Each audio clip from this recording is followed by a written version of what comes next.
独居不是命运的惩罚，而是佛菩萨留给你的修行门。你有没有过这样的时刻？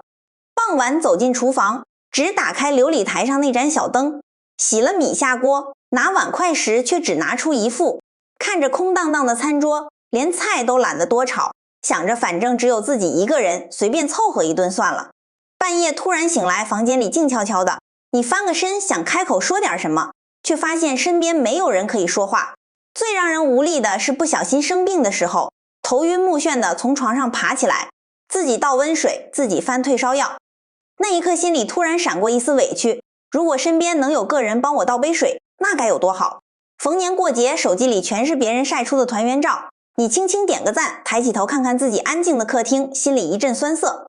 你是不是也在心里问自己，辛辛苦苦了大半辈子，怎么到了最后只剩下我一个人？这是不是命运的惩罚？请先别急着难过，我想先带你认识一位朋友。美玲今年63岁，退休国小老师。3年前丈夫因病离开，她一个人守着这间住了30几年的老公寓。儿子在新竹科技业上班，常加班。女儿嫁到高雄，有自己的小家庭。大多数日子里，这间房子只有美玲一个人。但如果你跟着她过一天，你绝不会把她跟孤单连在一起。每天清晨6点，她去早市，会把门口鞋子一双双对齐。到了市场，她是老主顾，跟摊贩有说有笑，热心给别人出主意。30年站在讲台上，她习惯了什么都管，什么都顾。这个习惯退不下来，她的每一天都排得满满当当。买完菜去庙里当志工，帮忙排班、整理名册、教折莲花。下午有时还去学校帮年轻夫妻接孩子。你若看她一整天的行程，会发现她做完一件事儿，马上接下一件事儿，中间几乎没有空档。她的脚步总是很快，像个陀螺转个不停。表面看生活非常充实，但那种停不下来的忙碌，其实藏着不敢停下来的焦虑。一直要到晚上9点多，美玲才会回到老公寓，转开大门，迎面是一片漆黑，还有那种只有一个人的屋子才有的深沉安静。她没有马上休息，而是打开灯，把东西归位，然后转身进厨房。琉璃台明明很干净，她还是拿起抹布用力擦拭。擦完厨房又去阳台给盆栽浇水，检查枯叶，甚至去浴室拿拖把把客厅再拖一遍。晚上的电视声开得很大，但即便电视开着，她手边的动作也没停过。她每天都把自己弄得很累，刻意拖延那个无事可做的时间，直到身体撑不住了才肯关灯躺下。为什么要这样拖着？因为只要一停下来，整间屋子就会安静下来，而那种安静对美玲来说真的太可怕了。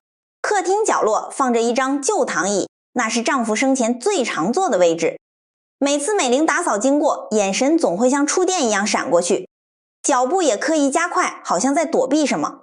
她不去直视那张椅子，就是一直找事情做，试图用忙碌来对抗那份静得让人发慌的安静。转折发生在一个平常的下午，美玲照常去庙里，准备继续折莲花。可是当她走到后堂门口时，脚步停住了。她固定坐了5年的位置上，坐着一个不认识的年轻面孔。大家正低头折纸，说说笑笑，没人注意到她。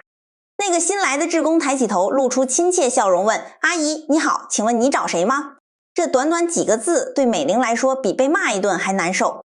在这个她待了5年付出无数心力的地方，她突然被当成了一个需要被帮忙的外人。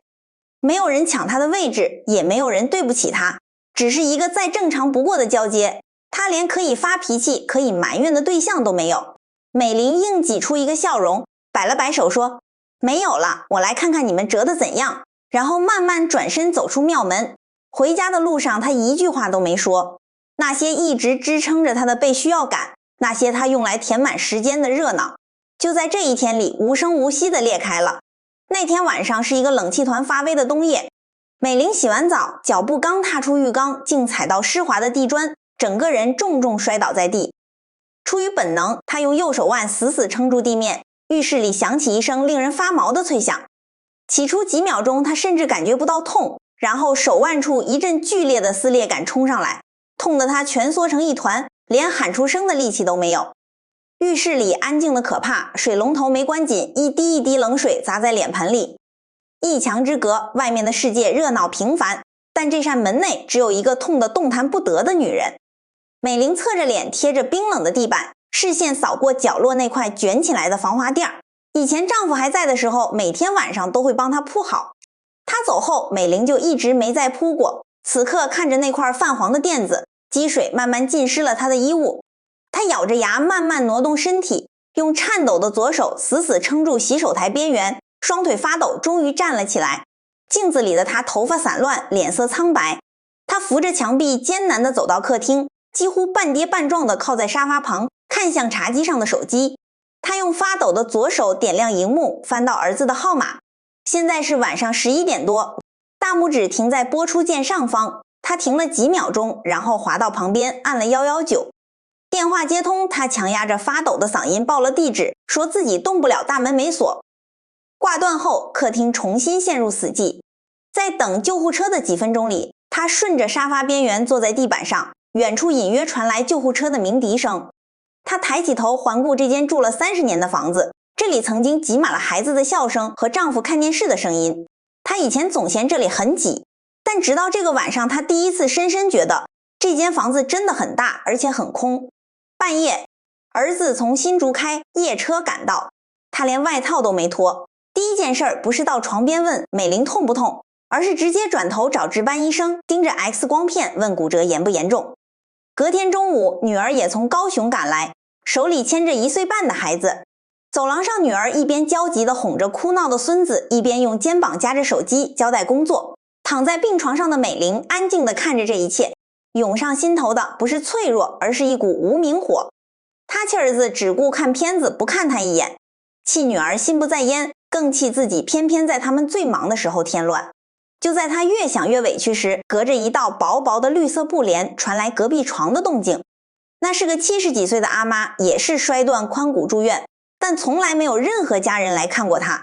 护理师说，阿妈今天外面寒流来，很冷哦。布帘那头传来阿妈中气十足的声音，冷才好睡啊。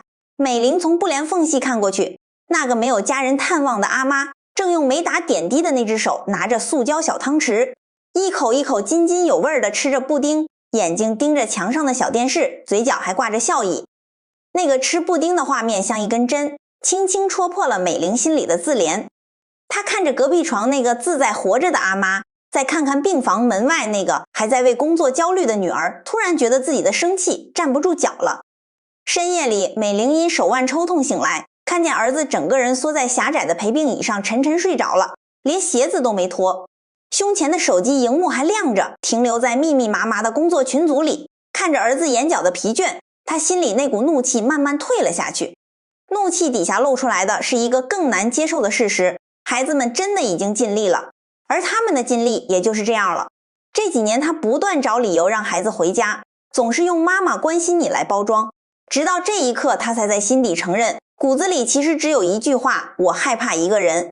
2天后，孩子们请的假到了期限，确定美玲没有大碍，便各自回去了。病房里重新安静下来，美玲用左手拿起手机，点开跟女儿的聊天画面，打下一行字：到家了吗？路上小心。她看着荧幕停了几秒钟，然后一个字一个字把这行字全删掉了。她把手机盖在枕头底下，这一次她没有再去填满那份安静。出院那天是个平常的下午，美玲推开家门，右手还打着石膏，屋子里很安静。玄关鞋柜上放着丈夫生前穿的旧布鞋，以前她总是习惯性的把视线移开，快步走过去，好像只要不去看，某些心理的空缺就不存在。但今天她停了一下，站在那双布鞋前面看了一会儿，然后慢慢伸出手，轻轻摸了摸那双鞋。动作很轻，她没有哭，只是一个很平常的触碰。摸完之后，她走进客厅。按照过去的习惯，她进门第一件事一定是打开电视制造声音，可是今天她没有，遥控器就静静躺在茶几上，她连碰都没碰。她慢慢走到厨房，用左手烧了一壶水，泡了一杯茶。瓦斯炉点火的那一声响，在空荡荡的房子里显得特别清晰。端着这杯热茶，她走回客厅。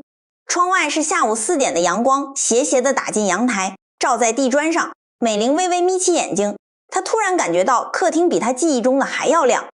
这间住了几十年的老房子，此刻显得格外宽敞安静。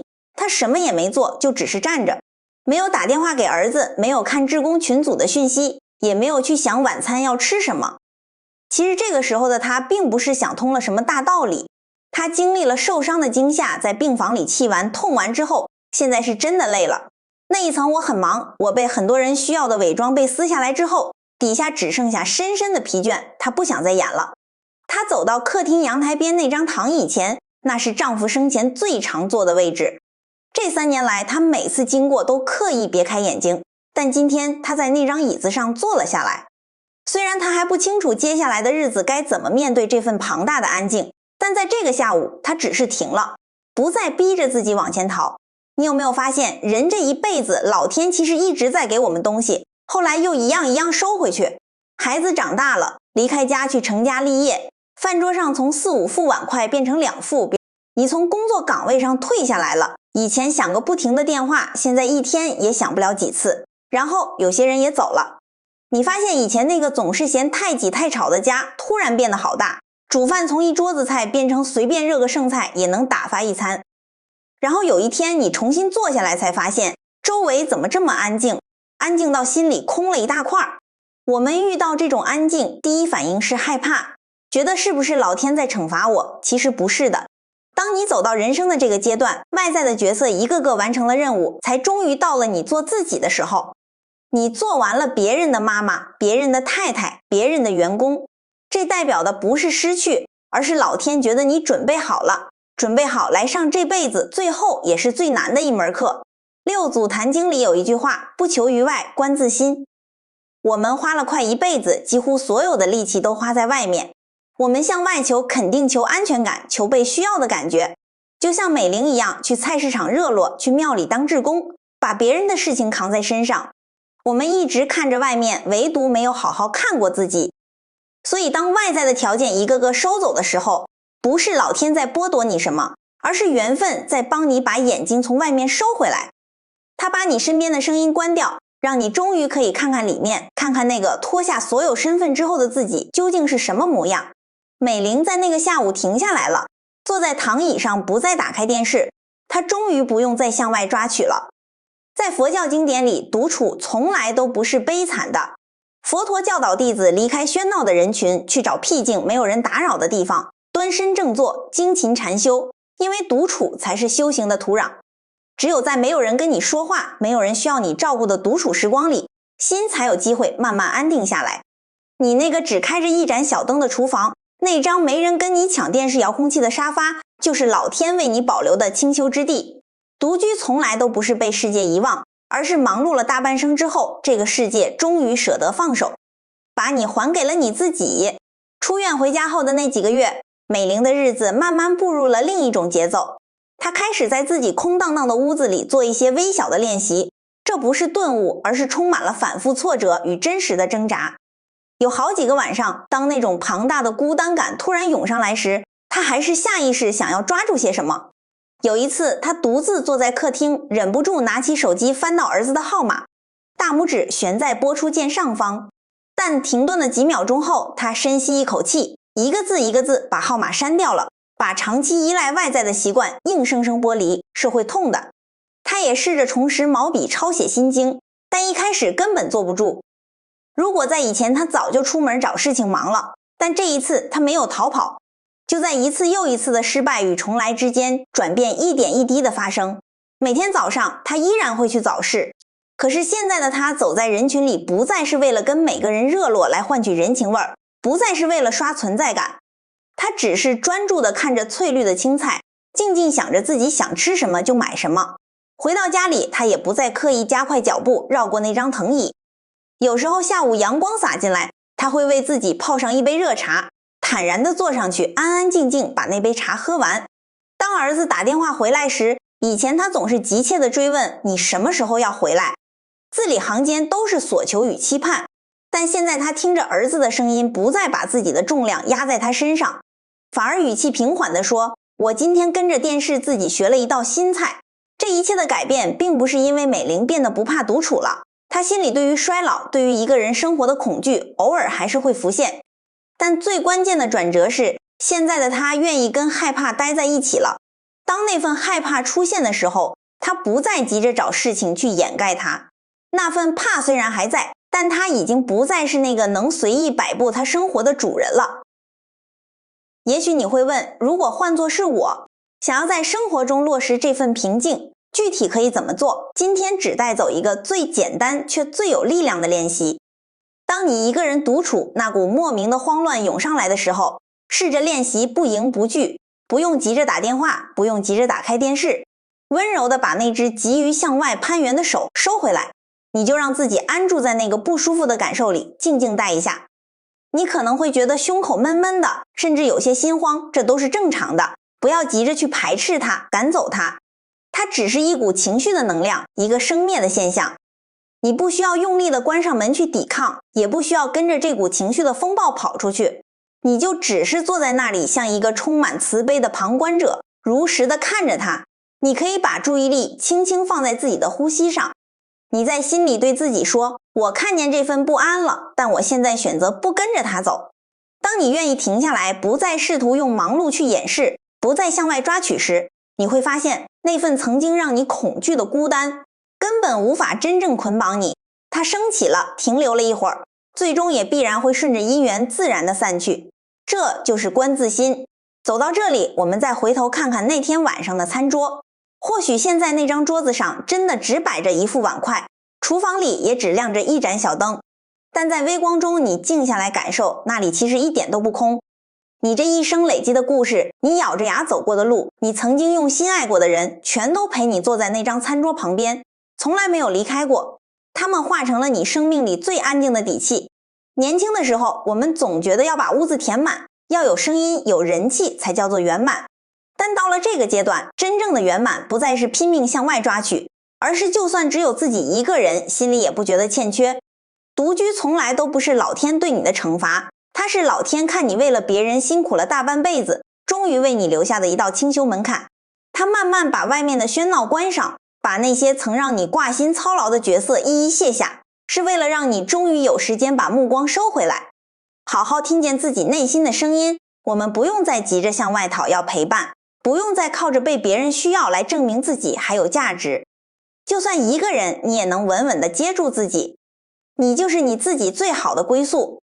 如果你今天听到这里，心里的重担稍微松开了一些，不再那么害怕安静了，我想邀请你在留言区为自己写下一句话，心若安，住哪里都是归宿。当你轻轻打出这几个字的时候，也是在给自己的心安上一份最温柔最坚定的力量。如果你觉得今天的内容对你有帮助，请帮忙按赞订阅，并且把这支影片分享出去。也许在你的亲友之间，正好就有一个人面对着空荡荡的屋子感到慌张不安，正需要听见这几句话。你的一个分享对他来说，就是这世上最及时也最温暖的法布施。未来的日子，无论是一个人去早市买菜，一个人坐在客厅喝茶，还是面对漫长的夜晚，都希望你能慢慢体会这份难得的清静。愿你安住心自在，阿弥陀佛。